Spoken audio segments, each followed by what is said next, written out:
Bonjour à tous, je m'adresse à tous les citoyens de Belgique, qui habitent le royaume donc. Je tiens à commencer en disant que j'apporte mon soutien total aux coiffeurs, esthéticiens, pédicures, toutes ces personnes où l'on dit que le métier est non essentiel et qui sont occupées de sombrer, qui font des faillites, qui ne vont pas pouvoir tenir longtemps comme ça, dans ces situations. J'en profite d'ailleurs pour présenter mes condoléances aux proches d'Alison, qui est parti tragiquement à cause de ces mesures qui sont incohérentes. La situation est alarmante. Je vais essayer de le faire au plus simple. Je ne suis pas un grand orateur, je ne suis qu'un simple petit ouvrier. Donc pardonnez, je ne parle pas aussi bien que les journalistes sur les plateaux télé. Mais bon voilà, je ne suis pas plus con qu'un autre. J'ai fait mes petites recherches euh, avec mon quotidien et tout le reste. Je vais commencer par rappeler quelques faits simples, officiels, consultables par l'OMS et que personne ne dément. Premièrement, l'endroit le plus dangereux et le plus contaminant, c'est le domicile des gens. C'est d'ailleurs pour ça que vous ne pouvez pas recevoir des gens chez vous et qu'à Noël, vous ne pourrez pas recevoir des gens chez vous. Enfin, aucune seule personne. Et c'est logique. Je pense que les médias ne vous l'ont pas expliqué, peut-être par désintérêt, je ne sais pas, je n'accuse personne, mais je vais vous expliquer simplement. Quand nous parlons, quand nous toussons, quand nous respirons, tout simplement, il y a ces fameuses gouttelettes qui se déposent un peu partout dans votre domicile. C'est logique, vous êtes chez vous, vous n'allez pas porter votre masque chez vous en temps normal. Donc, ces gouttelettes sont partout sur les surfaces de votre domicile. Poignée de porte, une table, une chaise, un verre, enfin tout, partout, vraiment partout. Il n'y a rien de nouveau là-dedans, hein, qu'on se le dise bien. Ça ne s'est pas créé avec le virus, c'est comme ça.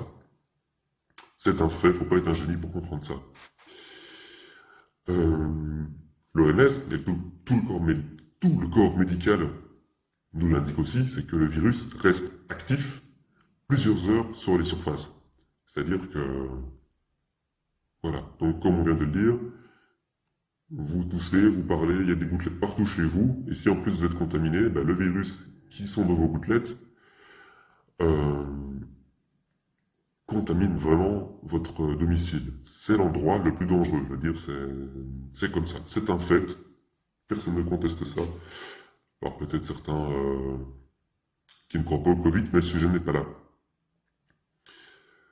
En résumé, si un membre de votre famille est contaminé, je sais pas, en rentrant de l'école par exemple, parce qu'en plus on dit que les enfants sont super contaminants, au bout d'un moment, la maison elle sera entièrement contaminée, parce que l'enfant ou la personne, n'importe qui, l'ado, quelqu'un qui rentre du travail, qui a chopé le Covid dans un magasin, au bout d'un moment, toute la maison sera contaminée tout le temps, parce que voilà, vous êtes proches l'un de l'autre, tout le monde ne vit pas dans des palaces de 150 mètres carrés, bien au contraire. Euh, voilà, ça ce sont des bases, c'est la base, et je vais vous expliquer pourquoi ces mesures sont inadéquates et en fait sont vraiment un non-sens par rapport à la situation aujourd'hui. Moi personnellement, je suis chauffagiste et plombier. J'adore mon métier, j'adore l'entreprise pour laquelle je travaille, j'adore mon patron. Je changerai pour rien au monde ce métier. Je l'ai fait par choix. Et voilà, je ne changerai pas. Je vous explique. Durant une journée de travail normale, j'ai entre 6 à 8 clients par jour. Ce qui signifie que je rentre dans le domicile de minimum 6 personnes par jour. À savoir qu'il est impossible d'éviter le contact avec les surfaces. Je ne suis pas encore capable de voler. Je n'ai pas une combinaison étanche à tout. J'ai mon masque, j'ai des gants de protection, mais je vais chez les clients pour dépanner de temps en temps. Et là, en ce moment, c'est surtout pour améliorer leur appartement ou leur maison. Donc, c'est-à-dire changer un petit robinet, changer un thermostat, changer tout ce qui est en rapport avec la chaudière et la plomberie, mais c'est totalement non essentiel. C'est en général purement de la déco en ce moment. Donc voilà, je pense que c'est pareil pour plein d'autres métiers. Je pense aux techniciens Belgacom, aux livreurs, placeurs, hein, ceux qui travaillent pour les gros magasins d'électroménager. Ils viennent chez vous, enlever votre ancien lave-vaisselle, et ils vous placent le nouveau. C'est impossible pour ces gens-là aussi de respecter les mesures dans le sens où, ok, imaginons il y aurait même personne dans la maison, ok, 1,50 m avec votre collègue, déjà, c'est totalement impossible, hein, vous vous échangez les outils, donc voilà. Mais de toute façon, la maison est contaminée, donc vous touchez les surfaces, hein, je veux dire, pour retirer le lave-vaisselle, pour reprendre l'exemple de ces gens-là, ils retirent le lave-vaisselle et pour placer le nouveau, bien souvent, voilà, ils doivent chipoter sur la maison. Hein, et puis même si, imaginons, ils chipotent à rien, il y a leurs vêtements qui touchent les murs, qui touchent les portes, qui touchent cela, c'est impossible de faire autrement. Ça, je vous le dis, c'est clair et net. Mais tout ça, c'est non essentiel. En plus, quand on vient simplement pour remplacer un nouveau lave-vaisselle contre un ancien qui fonctionne encore, c'est carrément non essentiel. Et même si votre lave-vaisselle tombe en panne, on sait quand même toujours faire la vaisselle à la main. Hein. Mais bon, soit voilà, et c'est pareil dans mon boulot. Moi, voilà, comme je vous dis en ce moment, j'ai principalement des tâches non essentielles. Euh, Même un entretien, c'est pas essentiel, en tout cas en période d'épidémie. Et c'est là où je veux en venir. On dit que les enfants sont le principal vecteur de propagation, ou les hôpitaux co-caissent. Non, ce sont nous, les techniciens, les gens qui allons de maison en maison, chaque jour, 6 à 8 fois par jour. On adore notre métier, mais c'est comme ça. Si on est contaminé, on va contaminer tous les foyers dans lesquels on rentre. Et on prend aussi nous-mêmes le risque de se faire contaminer en étant chez eux. Un exemple simple, je vais prendre le plus simple. Imaginons, voilà, je vais abaisser le chiffre, je n'ai que 6 clients. Voilà, j'ai même pas de 6 à 8, j'ai que 6 clients par jour. Imaginons que voilà, j'ai quand même le Covid et je suis relativement jeune, donc je serai asymptomatique. Qu'est-ce que cela signifie? Je suis contaminant pendant 2 semaines, plus ou moins. Ça veut dire qu'au minimum, je dis bien au minimum, je vais contaminer 60 foyers. Forcément, 6 foyers par jour, fois 10 jours, hein, du lundi au vendredi, pendant 2 semaines.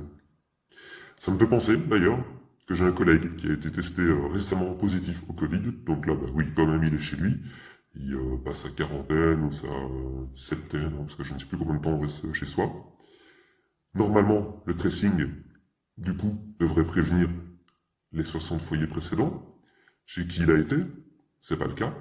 Vous pensez bien que mon entreprise va pas appeler les personnes, les 60 clients chez qui on a été, ça fait de la mauvaise pub, ça ne se fait pas, et puis de toute façon on n'y pense pas, tout simplement. Euh, et le tracing peut-être pourrait se faire là, mais le technicien qui lui aurait au contact avec le tracing n'a pas les données nécessaires pour fournir tout ça. C'est les secrétaires qui l'ont, enfin soit. Euh, Donc nous, on nous envoie au casse-pipe chez les gens, et en même temps, on permet de contaminer les gens chez eux. Ça, c'est pour mon métier, les techniciens, ou tous les autres gens qui se déplacent à domicile, sauf les agents immobiliers. Apparemment, ce sont les seuls qui sont exempts de ça. Donc eux, effectivement, pour eux, voilà, la mesure, elle a été intelligente. On interdit de faire visiter une maison à plus d'une personne, donc c'est-à-dire que l'agent immobilier, il reste dehors, et la personne qui va aller visiter un bien, lui, il rentre tout seul, et forcément, on lui demande de toucher le moins possible. C'est la seule fois où, c'est le seul cas en Belgique où il y a une mesure pareille qui est intelligente. Donc voilà, et visiter un bien, forcément, la personne a tout le loisir de ne pas toucher les surfaces. Il ne fait que visiter, donc il peut rester là, les mains entre guillemets dans les poches, et juste regarder à gauche, à droite comment ça se passe. Il est tout seul. Là, effectivement, il y a beaucoup moins de risques de contamination. Il y en a quand même, mais beaucoup moins. Vous, par contre, les coiffeurs, je m'adresse à vous. Les coiffeurs, esthéticiens, esthéticiennes, manucure, pédicure. Je vais résumer ça en disant les salons. Hein, voilà, ce sera plus simple parce que j'oublie plein d'autres métiers, mais voilà. Vous, par contre, à l'inverse, on vous empêche de recevoir des gens dans votre salon alors que vous êtes totalement capable, au même titre que les kinés ou les dentistes qui, eux, peuvent continuer à exercer, vous êtes totalement capable de désinfecter avant et après l'arrivée d'un de vos clients. Prenons le cas, voilà, vous commencez votre journée, vous avez votre premier client, bien avant, le petit quart d'heure avant, voilà, je ne sais pas combien de temps ça vous prend, ça dépend des salons, j'imagine. Vous désinfectez toutes les surfaces, le siège, vos instruments, vos mains, vous mettez vos gants. Un client rentre, il se fait couper les cheveux. En plus, il y a beaucoup moins de, de risques. En plus, vous êtes derrière lui, donc même il parle devant. Il y a déjà moins de risques que lui vous contamine et que vous le contaminiez. Quand il ressort, vous avez fini, il ressort, vous décontaminez la zone, hein, vous passez le fameux spray, vous nettoyez, au même titre que les kinés. Voilà, les kinés, c'est comme ça qu'ils font. Je le dis parce que j'y étais récemment, j'étais bloqué par un petit peu au dos. Les kinés font comme ça. Vous seriez totalement capable de le faire. D'ailleurs, si on veut faire une comparaison, un kiné, lui, il faut que les kinés restent ouverts, hein, mais lui, par contre, il est souvent, ça lui arrive d'être face à face à la personne, et lui, il touche la personne. Hein, pour ceux qui ont déjà été faire de la kiné, vous êtes en général torse nu pour vous faire soigner correctement. Je salue aussi tous les kinés au passage qui font globalement un bon travail, hein, pour avoir été chez des kinés très bons. Donc voilà, c'est un double sens ici, c'est une double vitesse, c'est un double jeu. Il y a deux poids, deux mesures. Alors je ne sais pas, est-ce que on autorise les kinés, les dentistes et les médecins à procéder de cette manière parce qu'ils ont un diplôme universitaire et donc on estime qu'ils sont intelligents et que vous, tout comme moi, hein, on nous prend un petit peu pour des cons parce qu'on est des ouvriers et que donc on ne serait pas capable de gérer un salon et de faire correctement les procédures d'hygiène. Je ne suis pas d'accord avec ça, je suis persuadé que les coiffeurs que les salons sont totalement capables de respecter entièrement les mesures d'hygiène au même titre que les kinés. Et nous, à l'inverse, les techniciens, on nous envoie au casse-pipe aussi peut-être parce qu'on est des ouvriers? Non, je ne pense pas. Je n'adhère à aucune théorie du complot. C'est, je pense que c'est simplement, je ne sais pas. Je ne sais pas pourquoi le CNS n'y a pas pensé. Mais bon, soit. Mais si eux, ils ont le droit d'ouvrir, vous devez l'avoir aussi, ce droit. C'est un non-sens que eux puissent le faire et pas vous. Vous êtes capable de mettre en place le même protocole. C'est là-dessus qu'il faut vous battre un petit peu. Enfin voilà. Euh, je pose donc du coup cette question simple au gouvernement. C'est une question ouverte, hein. Vous avez été élu pour prendre soin de la population. Vous le faites du mieux que vous pouvez, je n'en doute pas. Mais là, dans ce cas-ci, il y a un gros manque de discernement. J'imagine que vous n'y avez pas pensé, tout simplement. Ça n'a rien d'étonnant, moi non plus au début, je n'y ai pas pensé.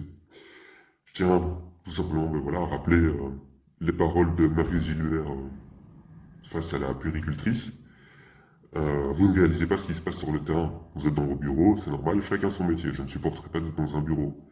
Mais vous ne vous rendez pas compte de ce que c'est d'être sur les terrains. Là, je parle pour moi, bien évidemment. Si vous doutez le bien fondé de mes paroles, eh bien alors je vous invite de nouveau, alors vous, Marius Gilbert, ou n'importe qui, responsable au gouvernement, je vous invite à me suivre avec moi une semaine dans ma camionnette et on va faire nos 6 clients par jour et vous verrez à quel point il est impossible de tenir les mesures de sécurité et vous n'oserez même pas rentrer, je pense, au bout de 2-3 clients quand vous verrez l'état des lieux, etc. Enfin, je tiens à rappeler, notamment, je vais faire un bel exemple. Le vendredi passé, hein, donc il y a eu le CNS. Juste après, la journaliste de la RTBF fait un reportage dans une famille à Louvain-la-Neuve, il me semble, au Tigny. Ils sont 9 dans le domicile, ce qui n'est pas rare. Hein, quand c'est mercredi après-midi ou quand les enfants sont pas à l'école, j'arrive souvent dans une maison ou un appartement où on est tous les uns sur les autres. Hein. La journaliste, et je suppose que le caméraman et l'ingénieur du son avaient bien leur masque. Par contre, aucune des 9 personnes qui étaient là, parce que je pense bien qu'ils étaient 9, n'avait leur masque. C'est un manque de respect pour le journaliste. On nous le dit depuis le début de cette crise que le masque, c'est un moyen de protection réciproque. C'est-à-dire, je mets mon masque pour te protéger, tu mets ton masque pour me protéger. La journaliste, elle a fait son boulot, elle a mis le masque pour protéger les personnes qu'elle interviewait. Par contre, les personnes interviewées, eux, la police était quand même 9 rassemblés dans un petit salon, je vous invite à aller voir, hein, c'est disponible sur Ovio. Aucun d'eux n'avait le masque, donc c'est un manque de respect pour pour la journaliste. D'ailleurs, j'espère qu'elle n'aura rien. Enfin voilà, comme je vous ai dit, je suis pas un grand orateur. Je cherche pas la gloire, je cherche pas la célébrité, c'est pour ça que je reste anonyme. Je veux juste faire comprendre que ce qui se passe là, ce n'est pas normal. Il y a un danger pour nous, techniciens au niveau sanitaire et pour les foyers, parce qu'on va clairement infecter les foyers quand on rentre chez eux, si on est, même si on est porteur sain.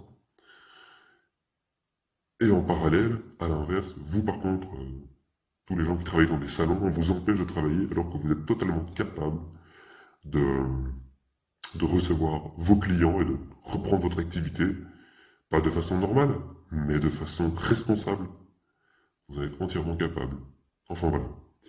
Je pense que mon message est relativement bien passé, que j'ai mis le doigt sur quelque chose et que ça va peut-être faire bouger les choses. Parlez-en entre vous, discutez-en. Je n'ai pas la science infuse. Si ça se trouve, je me trompe et auquel cas je m'en excuse d'avance. Mais voilà. Et puis je le répète, ceux qui doutent ou qui veulent me débunker, comme on dit, venez avec moi une semaine. Et je vous ferai même pas porter mes outils, juste venez voir comment ça se passe. En réalité, sur le terrain. Voilà, j'en ai terminé. J'espère que le message est bien passé. Je ne suis pas un grand orateur, donc voilà, désolé si c'était pas forcément toujours très compréhensible. Euh, voilà, je vous souhaite à tous, malgré tout, de bonnes fêtes de fin d'année, qui sont spéciales. Et restez en sécurité, restez safe. Et voilà, parlez-en autour de vous, c'est, je pense, un des seuls moyens pour que les choses s'arrangent un peu, qu'on diminue déjà l'épidémie, et qu'on permettrait quand même peut-être, je l'espère, à tous les salons de pouvoir réouvrir.